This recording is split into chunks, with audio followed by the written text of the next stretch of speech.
Now, what do you do with your bank account? Of course, you receive your salary. If you're a salary earner, you receive your salary into a particular account, and maybe for ease of use and all of those things, you then can have a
different sources, and of course, you can pay for your bills. How many bank accounts should you have, in my opinion? Tops two. Now, this is just a general advice. There's no point having many bank accounts, checkings or current accounts, and then you're paying charges here and there. Consolidate into maybe one current account, what we call checkings account overseas, and one savings account. So, tops bank account two. Now, what do you do with your bank account? Of course, you receive your salary. If you're a salary earner, you receive your salary into a particular account, and maybe for ease of use and all of those things, you then can have a second account into which you can receive different types, other types of income. So have a bank account where you receive your income for your salary or for from your business. I didn't say business bank account. Now I'm talking about personal finance. So have a personal account, bank account where you receive income for your salary or income from your business, and then have a second bank account where you have income from other sources, right? So the first account is your traditional bank account where you can receive income, where you can pay your bills. And I hope the explanation I've given about separating your main income account, which might be your salary or income from your business, is important. So for ease of, tracing your income, and sometimes you may need to go to the embassy and they tell you, we want to see how you're making income. So rather than lumping all incomes from your side hustles, from gift and all of that together, leave that one account to showcase what you're earning from your salary or your business. And then you have a second bank account for other types of income. So I think salary accounts and business income accounts should be clean, whereby you want to get a salary, you want to get a visa. It's just easy to present it to them, and you're not printing 35, 80 pages because there are different things happening in that bank account. So again, number one, have two types of bank account. One may be current so that you can use checks on them and other things, and then the other one will be savings. What is the second type of account you should have? It is what I call your emergency funds account. What is an emergency fund account, or what is an emergency fund? As the name implies, emergency funds are those funds that you keep aside to meet with your emergencies when they happen. Life is about risks anyway. Sometimes, like I remember one day I was driving on Third Mainland Bridge in Lagos, Nigeria, and then my car stopped. Wow, wow, wow. My husband was out of town. And then the way these people were, regulatory officials, last night, they were all around me. You need to move this out of the way. I instantly had to get a towing vehicle to get me out of that place. Now, imagine if I didn't have any money saved up. If you're married or single, whatever it is you are, whatever category you are, emergencies happen. And most times people get into debt because they do not have emergency funds. So the second type of account I suggest, I advise you keep is your emergency funds account, such that when emergencies happen, you're not borrowing or you're not touching your main savings. You're not touching your main investment. So how much you go into your emergency funds account? Dave Ramsey, one of the topmost financial experts in America, would say have two types of emergency funds. The starter emergency funds is you having about $1,000 kept aside. For those in Nigeria, it depends. Depending on your family size, depending on, the kind of risks that surround you, depending on the nature of your work, you should sort of ascertain what is good. If you're married with 4 kids, you know how these things happen. Two of them might just suddenly fall ill and things just happen. So in Nigeria, it depends. From one person, from one family to another, I think just gauge from experiences how emergencies are crept up on you and what you have spent. But I think a fair amount is keeping aside 100K, 200K. Some people's emergency funds might be 1 million. Again, it depends on the size of your family and the risks that you are susceptible to. Do you see? So, and then it says the second emergency fund, which I agree with, is the main emergency fund. So start emergency funds, $1,000 or 200,000 naira or 500 pounds, whatever it is, just do an analysis and then do what works for you. And then the second type of emergency funds is what it calls the main emergency funds, which is 3 to 6 months of your cost of living, such that if anything happens, you are like secure.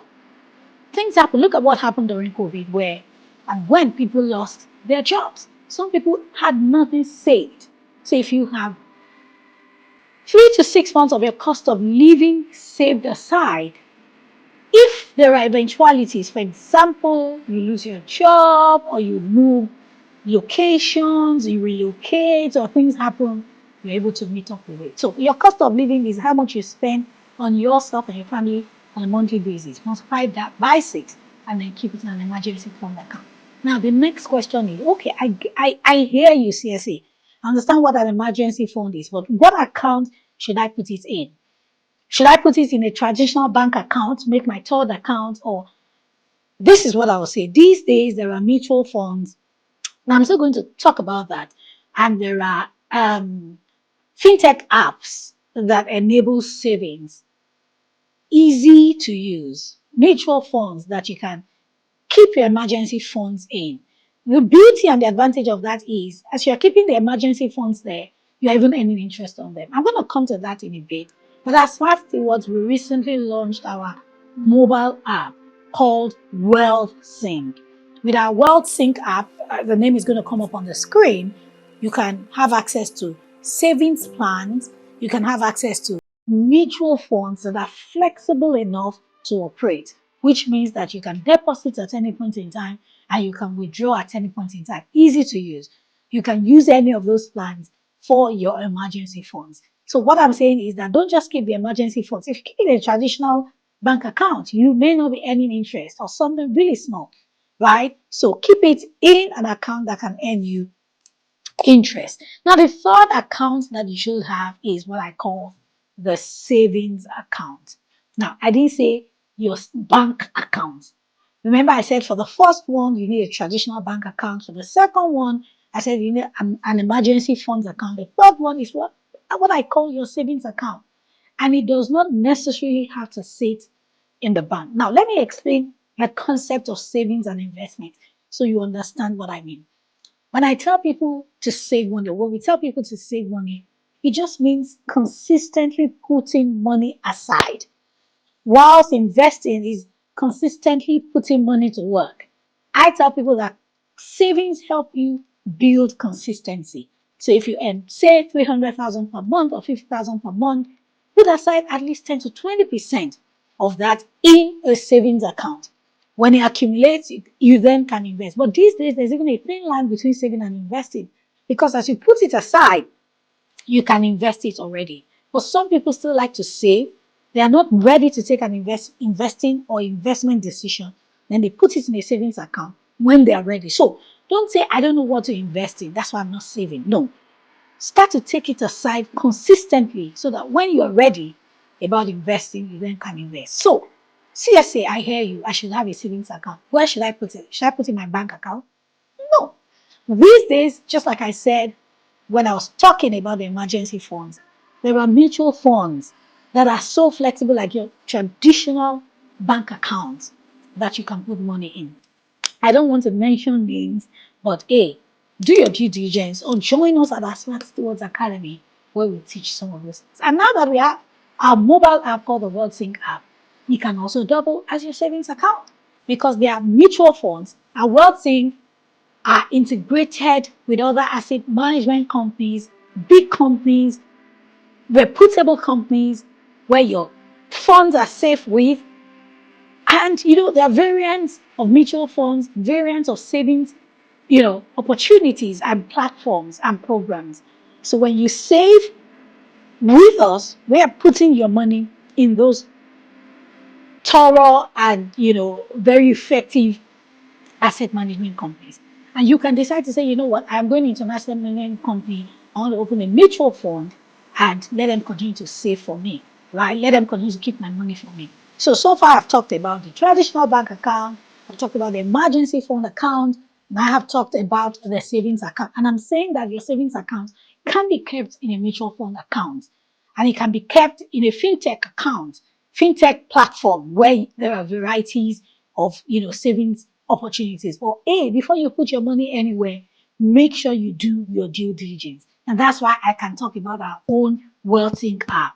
Because, right, we have done our due diligence and we have partnered with the best of the best asset management companies where your funds are safe with. Now let's go to the next account that you should have. And it is what I call your investment account. Now, remember what I said about, keeping money aside consistently, being savings, and putting money to work, being investments. Now, under investments, there are different investment classes, or what we call asset classes. You have what you call cash and cash equivalents, which can be fixed deposit, which can be mutual funds, money market mutual funds. You have fixed income, which can be bonds, right? Which can be treasury bills. You have stocks, and you can buy local and global stocks. And then you have real estate where you can purchase land, either in bulk sum or in using a payment plan. And then we have commodities. So these are different investment types. Now the question is, CSA, does that then mean that under the investment account, I should have sub-investment accounts? I think so. Because more often than not all asset management have all of these funds. For example, an asset management company might have a mutual fund. They might give you opportunities to invest in cash and cash equivalents, like I mentioned, and bonds, but they don't have real estate. You may not be able to invest in stocks through them. Do you see? So if you have an asset management company that gives you the opportunity to invest in different investment funds, that is okay. If not, you then can look at the different investment classes and then you can say, okay, to buy stocks, local stocks, in Nigerian stocks, I'm going to open an account with a stockbroker. I'm not mentioning names. It's up to you to do your due diligence. If you join us at the Smart Stewards Academy, we'll provide more information about this. So you can open a stock account in Nigeria And then you can say, I want to buy stocks in the US. What platform can I use? Then you can have you can have an account with them. Then you can say, I want to do treasury bills as well. So under your investment account, you might have various sub accounts, but under it all, they all form investments. You might say, I want to buy ETFs, exchange traded funds. I want to buy individual stocks. What are exchange traded funds?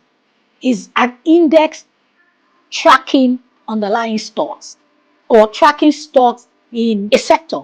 For example, you can buy an exchange traded fund tracking stocks in technology sector.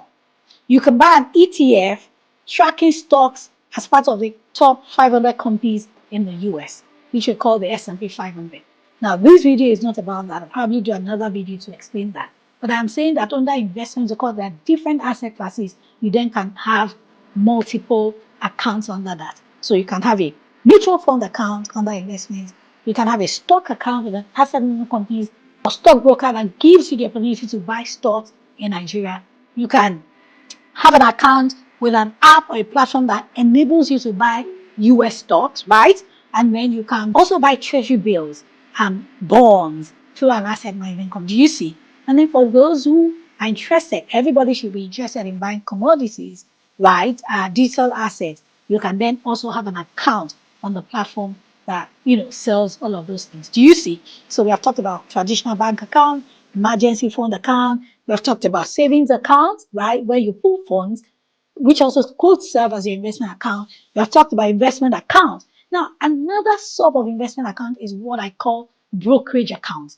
Now, some people have mastered the art of selling and buying stocks. Now, investment, usually you are keeping it for the long haul. So your investment account is an account that you are, keeping and maintaining for the long haul. But some people say, oh, you can actually make money by buying and selling stocks if you have the experience or if you have a stockbroker or a professional that can advise you or do that for you. That's where the brokerage account comes in. So under the brokerage account, you can say, oh, this stock has gone down, I buy. When it goes up, I sell. So that's not, it might be a form of investment account, but if you want to keep your investments for the long haul, it can't be in the brokerage account. The brokerage account is to help you just buy and sell, buy and sell and make short-term profits. So how many have we spoken about now? Traditional bank account, emergency fund account, right? Savings account, that's number 3. Number 4, I've talked about investment account and then the brokerage account for those who intend to buy and sell. The 6th one is what I call your retirement and pension account, wherever you are. For the brokerage account in Nigeria, stockbrokers offer you brokerage account. Overseas, you have the likes of Fidelity, all of those accounts. I think Trade 212 in the UK, Robinhood in America to buy stocks. And then let's talk about the 6th one, which is your pension account and retirement account. Now, this is an account you are not going to be touching anytime soon, except you are in retirement, right? In Nigeria, you can do traditional pension. Some people actually use other forms of investment as their their not pension account, but retirement account. Some people use real estate, buying and selling and the gains remaining in their retirement account. So retirement account is not only about pension. Pension is a form of retirement account. But depending on what you want and where you are at, you should have a retirement account under which you have pension. If you are gainfully employed, most likely the organization is contributing for you and you are contributing in addition, right, for your pension account. If you are a small business owner these days, a lot of pension organizations, pension fund administrators would allow you create an account, micro pension scheme, that's what they call it. And on a monthly basis, you can be contributing money into that. It's important. Oh, don't say I'm not making enough money. No matter how small it is, make sure you're putting money into your pension account. Overseas, you have the likes of 401k, IRAs, Roth IRAs, traditional IRAs. Just talk to a professional to understand how you can fund your retirement account and the ones that you should do. Of course, at the Smart Stewards Academy, we've got tons and tons of materials to help you. So we invite you to join us so that you can understand the literacy part of all of these conversations. And so retirement account, like I said, you can have pensions, you can have other things going on into that account. Finally, in this video, I think you should have a personal development account, whereby from your monthly budget, from your monthly income, you are putting money in that account to upskill yourself. If you want to make more money, listen, you have to upskill yourself. 4 years ago, 5 years ago was the last time you went for a training. You are the asset. You are the one bringing in the money, and people will pay you to the extent you're valuable to them. If you are not, contributing in any significant way to, the growth of the organization, you'll probably be overlooked many times for promotion. But when you keep, upskilling, keep improving on your skills, then your value will shine through and they'll be willing to pay you more. Now, don't always wait for your organization to send you on trainings. Get on courses, paid courses, right? Come into the Smart Stewards Academy, learn about financial literacy, career development. I don't know what area of your profession, of your career growth you need to improve on. Sometimes you need to go leadership training, team building training, tech training. We are in the world, in the season and in the era of tech, right? Soft skills, tech skills, conversational skills, networking skills, and just different types of skills. Do you see? I was going to talk about some connectional intelligence skills, how to connect effectively. So you must necessarily put money in your personal development account so that you can continue to upskill yourself.